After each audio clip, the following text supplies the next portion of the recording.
माता की जय। जय जय श्री राम। परमादरणीय राष्ट्रीय अध्यक्ष राजेंद्र देव जी महाराज, संतोषदास जी महाराज, राजा राम जी महाराज, चेतनदास जी महाराज, ये गाँव की सभी सरदार जी। जिस प्रकार स्वामी जी ने कहा, आज दोनों व्यक्ति दुखी हैं, कृषि भी दुखी है, ऋषि भी दुखी है। इस भारत भूमि जो ऋषि और कृषि के द्वारा जानी जाती थी, आज वही ऋषि और कृषि मुझे लगता है पुनः भगवान को अवतार लेने की आवश्यकता है। आज हमारे किसान धरने पर बैठे हैं, कोई सुनवाई नहीं। ना जाने कितने साधु संत मारे जा रहे हैं, कोई सुनवाई नहीं। मर गए, गिर गए, मार दिए गए, पता नहीं क्या हुआ, कोई आगे पीछे कोई खबर लेने वाला नहीं। कोरोना काल के अंदर हमारे बड़े बड़े श्रीमंत महंतों ने बड़े बड़े आश्रम हरिद्वार, बनारस, वृंदावन, मथुरा आदि जितने हमारे धर्म स्थल थे, वहाँ से उन्होंने अपने द्वारा कोरोना काल में गरीबों की सेवा, भिखारियों की सेवा, आश्रम के जितने भी खजाने थे वो सब लुटा दिए। साधु का अपना जीवन नहीं होता, साधु समाज के लिए होता है। साधु सदा समाज के लिए जिया है, क्योंकि अपने लिए तो वो स्वयं मर चुका है। क्योंकि जब वो सन्यासी होता है तो अपना स्वयं का पिंड दान कर देता है, परंतु सन्यासी होकर समाज की सेवा के लिए सब कुछ करता है। तुम्हें संसार में दिख तो रहा है कि ये कहाँ से आ रहा है, कैसे हो रहा है, कैसे चल रहा है? ये आप लोगों की मदद से चल रहा है, एक एक बूंद से चल रहा है। आपकी जो बूंदें हैं उन्हीं को समेट कर ये तालाब बना है। उन सन्यासियों ने, उन महापुरुषों ने, यहाँ तक कि हमारे गांव-गांव के लोगों ने, जितने संत महापुरुष गए और उन्होंने गरीबों की सेवा की। आश्रमों के खजाने जो भरे पड़े थे, कोरोना काल में आश्रमों की सेवा पूजा बंद है। आप विचार करें, हमारी संस्कृति हमें नहीं पता, हमारे गांव के लोगों को नहीं पता कि एकादशी के व्रत के बाद में हमें किसी साधु को भोजन कराना चाहिए। अगर किसी साधु को भोजन कराए उसको दक्षिणा देना चाहिए, या किसी ब्राह्मण को भोजन कराए उसको दक्षिणा देना चाहिए। हमारे जब एकादशी का व्रत होता है तो उसके बाद में मंदिरों में, आश्रमों में सीधा जाता है। तो वो परंपरा हमारी हिंदू सनातन की थी। आज सब बंद हो गई। कोरोना काल में जो कुछ करते भी थे वो करना बंद हो गया, आश्रम में आना बंद हो गया, जिजमान आगन्य बंद हो गया, भक्त आना बंद हो गया, आरती पूजा बंद हो गई। यहाँ तक कि ना जाने मंदिरालय तो चल रहे हैं पर देवालय बंद हो गए। मैं वही कहना चाहूँगा, आज देवालय बंद होने पर फिर भी संत समाज ने बिल्कुल हाथ नहीं सकोरा और अपने हाथ को खुले रूप से समाज की सेवा के लिए उन्होंने लगाया।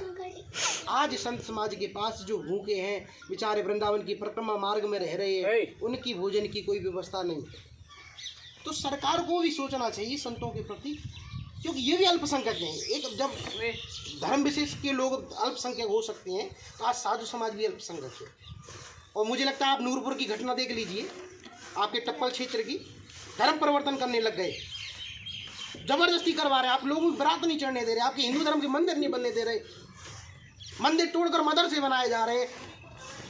मदरसेों की जितनी कमाई, हमारे मंदिरों की कमाई, जितने मंदिरों की कमाई थी मदरसों में जा रही है। मदरसे में क्या शिक्षा है? अगर भारत का संविधान एक है, उसमें शिक्षा पद्धति एक है, तो हमारी या तो स्कूल की आवश्यकता नहीं हो, मदरसे बनवा लो, या मदरसे की आवश्यकता नहीं तो स्कूल में पढ़ाइए। मंदिरों का पैसा मदरसों में खर्च हो रहा है और वहाँ जो सिखाया जाता है वो भारत के विपरीत सिखाया जाता है। आज साधु समाज परेशान क्यों? मैं आपके ऊपर भी प्रश्न चिन्ह लगाना चाहूँगा। आज साधु समाज को परेशान करने के लिए 90% मुझे लगता है अन्य धर्म के लोगों का कम हाथ होगा, हमारे हिंदू भाइयों का ज़्यादा हाथ है। आज हमारा हिंदू भाई, मैं कहता हूँ, गाय को काटने का कहाँ किसको धर्म है? वो बाद में काटते हैं, हम बेचते हैं, इसलिए कटती हैं। हम अपनी माँ को नहीं पाल पाते हैं। हम सनातन की बात करते हैं, हम हिंदू धर्म की बात करते हैं। हमें हमारी गाय को अगर बचाना है, आज हमारी गौरी को बचाना है, आज हमारी गंगा को बचाना है, आज हमारे साधु को बचाना है, तो हमारे समाज को सुधरना होगा। आज हमारे हिंदू को सुधरना होगा। आज हम हिंदुत्व को केवल हिंदू नाम के ढकोर सला पीट रहे हैं, अवसरवादी हो गए हैं।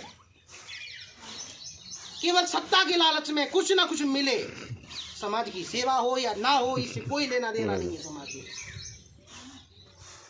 ऐसे सत्ता के भेड़ियों को कहना चाहूँगा, समाज में सेवा के लिए राजनीति आप करो, पर धर्म की राजनीति करो। और सदा राजनीति होगी तो धर्म से होगी, क्योंकि प्राचीन काल से इंद्र ने भी शासन किया तो गुरु बृहस्पति के नेतृत्व में किया। सदा संतों ने अपना नेतृत्व रखा और संतों के आदेश के अनुसार ही धर्म सत्ता चली। राज सत्ता धर्म सत्ता के द्वारा चलती है। संत महापुरुषों का अंकुश आवश्यक है, परंतु मैं एक दृष्टांत देना चाहूँगा। एक गुरुजी थे, गुरुजी ने गांव में सुधार का प्रकरण चलाया, कहा बेटा ये मत करो, ये गलत काम है, ये मत करो, इसे छोड़ो, इसे छोड़ो। लोग वहाँ कहने लगे यार ये गुरुजी ये छोड़ो, गुरु को ही छोड़ो ना। तो लोग आजकल क्या है कि कुछ छोड़ने के बजाय जहाँ से कुछ छुड़वाया जा रहा है उसको छोड़ने के लिए लगे। आप अपने मन से आंख बंद कर लीजिए, मैं सूरज को नहीं देखना चाहता, मैंने सूरज का त्याग कर दिया। तुम्हारे आंख बंद करने से सूरज के प्रकाश और रोशनी बंद नहीं होने वाली। संत समाज अपना कार्य सदा करता रहेगा, वो करता आया है। महाराज जी ने बात कही, आज इस मिशन की आवश्यकता क्या पड़ी। आपने देखा हो करौली के अंदर साधु को जला दिया गया, पेट्रोल छिड़क के जला दिया गया। हम लोग पूरा समाज लेकर वहां पहुंचे। हमारे गोवर्धन के अंदर 2 साधुओं को जहर दे के मार दिए गए। हम पूरा समाज लेकर हम वहां गए। हमारा एक ही उद्देश्य है, हम संप्रदायों में ना बटे। ये वैष्णव है, ये दादूपंथी, ये कबीरपंथी है, हम सब संत समाज एक हैं। और सब संत समाज एक होकर एक साधु पर भी यहाँ से आई, हम सब समाज पूरा। अभी मैंने पूरा अलीगढ़ क्षेत्र का दौरा किया, पूरा मथुरा का दौरा किया। उसमें अभी 2-4 दिन की बात हो गई होंगी, मैं पूरा दौरा करके आया। उस दौरे में मैंने यही किया, संगठन को मजबूत करो, साधुता को मजबूत करो। एक साधु पर आँच आती है तो तुम खड़े हो जाइए।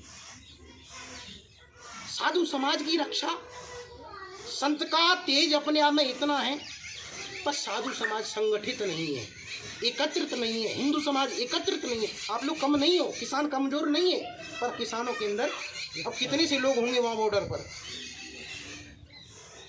पीछे हट गए।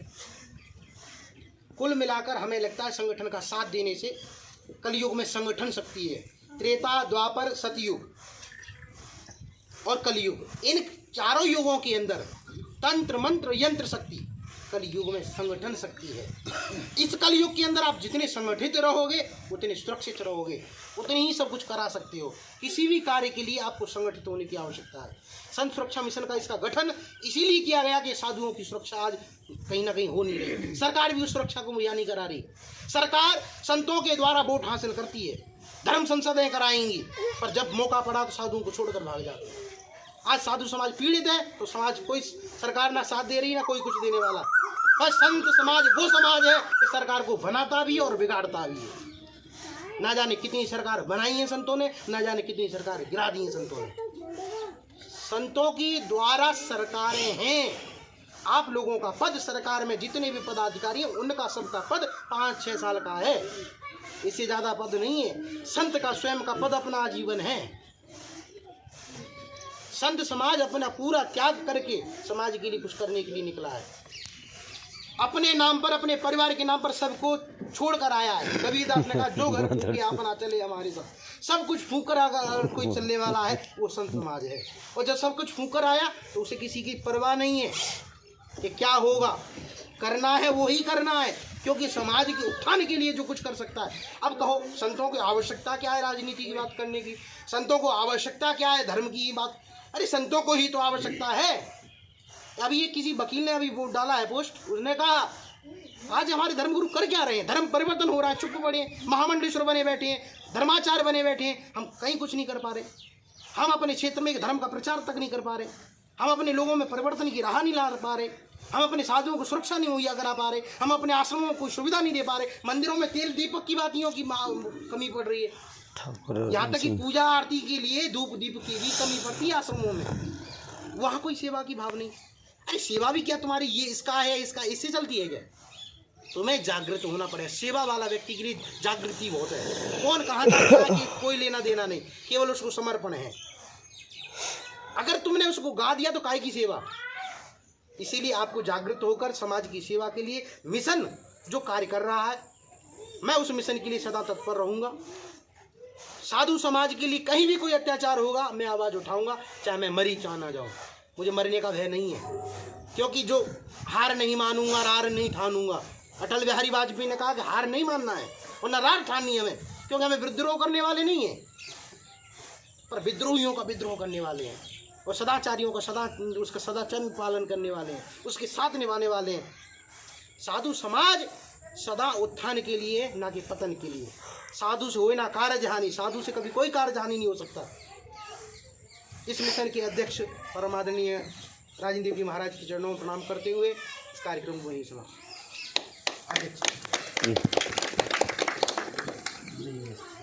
बोले ना कोई।